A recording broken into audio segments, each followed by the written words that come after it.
Happy 2022 guys, and welcome to the first Wednesday preview of the year, flying solo today as James will be back next week, but we've got plenty to cover, especially with the Group 2 Mandurah Birthday Cup this Friday and the Summer Chase final on Saturday. But let's start off with Friday, and wowie, we've got 7 heats there in the Birthday Cup, so we're not going to cover all of them, and what we've done instead is have a chat to a few of the trainers who have runners engaged. Let's start off with Callum Robinson, who is an owner, and he's caught my eye because one of the runners he's got in has been off the scene for 6 months, and I talk about Buster the Brute. He has been a really handy dog for the Shinners kennel, and I got to chat to Callum Robinson. Here's what he had to say about Buster's chances in Friday.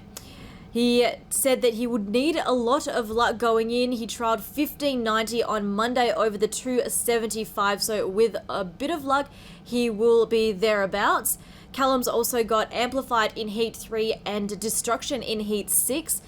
Amplified had no luck first up, was trialling really well going into that, but he likes her out of box 3 and she should go close. In regards to Destruction, this is the best chance of the 3 runners. Drawn to perfection out of the pole, wide runner to the outside will suit him. So Callum's got very strong chances in the heats with Destruction and Amplified, and I'm really excited to see what Buster the Brute does for his first run back on track after 6 months. Now, another trainer involved here heavily is actually Chris House. He's got 6 runners engaged in the heats, and he gave us his time to tell us about those runners coming in on a Friday.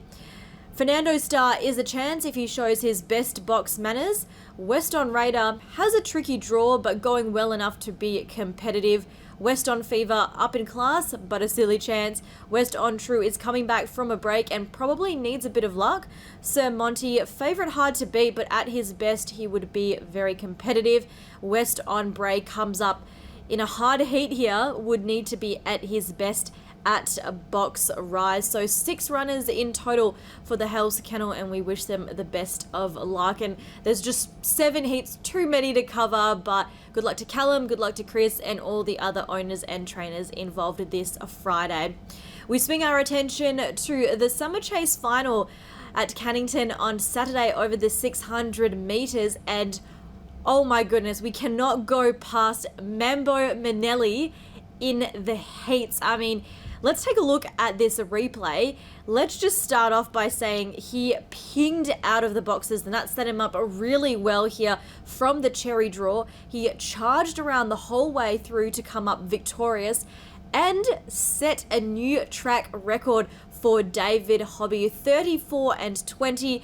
There was no catching him. A huge 10-length win, and he comes up for his 5th consecutive win here. Looks to be the favourite in the final.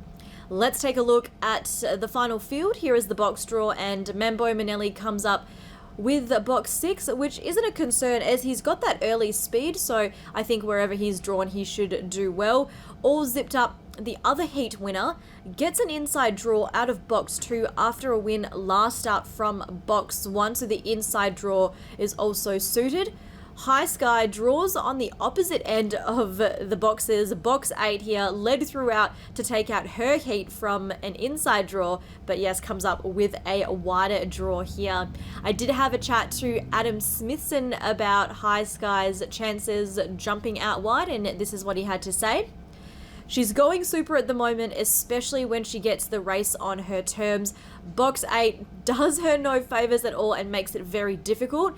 If she can begin well enough to get across cleanly, she'll definitely be hard to beat. But being in box 8 on that 600 metre bend start, she's definitely got her work cut out for her. So High Sky, yes, going in for her 4th consecutive win. She's won her last 3 and I think does look a good chance here, but she'll have to jump well from the Fairy Floss box out wide. So there's plenty happening with our feature events at Mandurah and at Cannington, and lots happening before as well.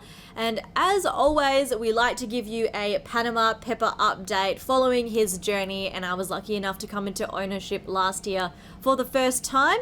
And this year, we actually kicked off with Pepper in the very first race of the year here in WA, so race 1, and he came up victorious for us, and I cannot be prouder. He clocked a new PB as well, and he got a little cheeky Macca's ice cream at the end of the night, as he deserved. So a really, really great run there by Pepper, and we're all very proud of him. He is racing again tonight in race 10, and he jumps out of box 6. He's stepping up in grade and usually prefers an inside draw, so this should be a little bit of a challenge for him, but fingers crossed for our boy. He's an absolute star in my completely unbiased opinion.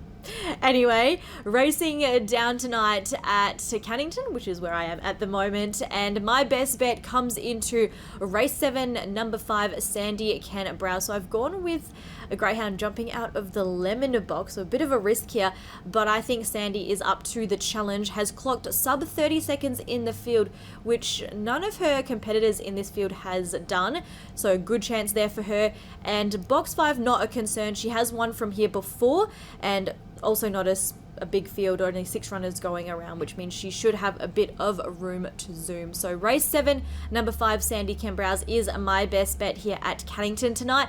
And before we wrap up the show, do not forget, as of yesterday, we have new regulations around being on track. Please wear your mask if you choose to attend, and also bring proof of double vaccinations. And that is what the government has said, so that is the new regulations if you choose to be a patron on track. If we don't catch you on track, we hope to catch you next week on the show.